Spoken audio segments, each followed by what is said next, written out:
இன்னைக்கு எத்தனை பேருடைய தனிப்பட்ட வாழ்க்கையில குடும்பத்திற்குள்ள அன்பு எத்தனை பேருக்கு இருக்குங்க? எத்தனை பேர் எத்தனை வருடங்களாக ஒருவரை ஒருவர் மன்னிக்காம உட்கார்ந்துருக்காங்க தெரியுமா?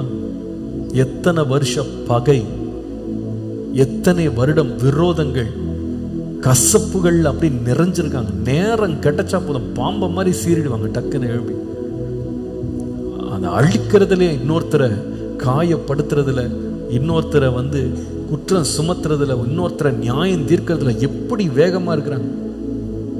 ஆனா வெளியில அந்நிய பாஷை பேசுவாங்க, தீர்க்க தரிசனம் சொல்லுவாங்க, ஊழியம் செய்வாங்க, பிரசங்கம் பண்ணுவாங்க, வீடு வீடா போய் சுவிசேஷம் சொல்லுவாங்க.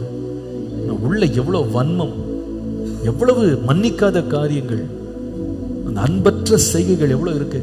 நம்ம நினைக்கிறோம் நிறைய பிரேயர்ல அட்டெண்ட் பண்ணிட்டோம்னா நம்ம ரொம்ப spiritual. No no no, God is not going to respect us.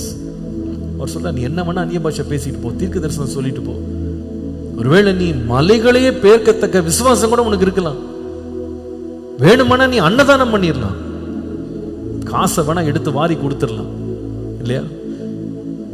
சரீரத்தை கூட நீ சுட்டரிச்சு, இவ்வளவு கஷ்டப்பட்டேன், வேர்வை சிந்தினேன், இவ்வளவு சமைச்சு போட்டேன், என்னென்னமோ சொல்லிக்கலாம். இருதயத்தில் அன்பில்லை, நான் ஒன்றுமே இல்லை.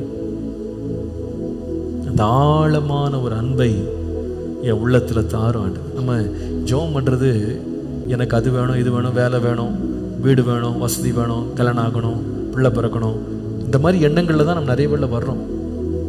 ஆனா இன்னைக்கு ஆவியானவர் நடத்துறது எப்படி நடத்துறாருன்னா, ஆண்டவரே எது அவசியம், எது தேவை, அதை நான் தேடுறேன், அதை நான் நோக்கி பார்க்கிறேன்.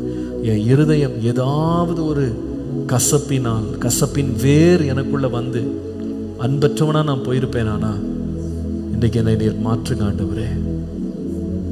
உலகத்தில் இருக்கிறவங்கள போல நான் இருக்கக்கூடாது. இயேசுவின் அன்பினால் நான் நிரம்பி இருக்கணும். அந்த அன்பு என் உள்ளத்தில் இருக்கட்டும். எத்தனை பேர் எனக்கு எல்லாருமே என்கிட்ட பர்ஃபெக்டா நடந்துக்குவாங்க நான் சொல்ல முடியாது. எல்லாருமே என்னை சரியா நடத்துவாங்க நான் எதிர்பார்க்க முடியாது. எல்லாரும் என்னை மதிப்பாங்க நான் எதிர்பார்க்க முடியாது.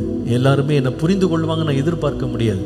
ஆனா யார் என்னை எப்படி நடத்தினாலும் நானும் அவருடைய சாயலின்படி, அவரை போல நான் அன்புள்ளவனாய் இருக்க அந்த அன்பினால் என் உள்ளத்தை நிரப்பும் நிரப்பும் நிரப்பும். வெறும் சத்தமா நான் இருக்கக்கூடாது.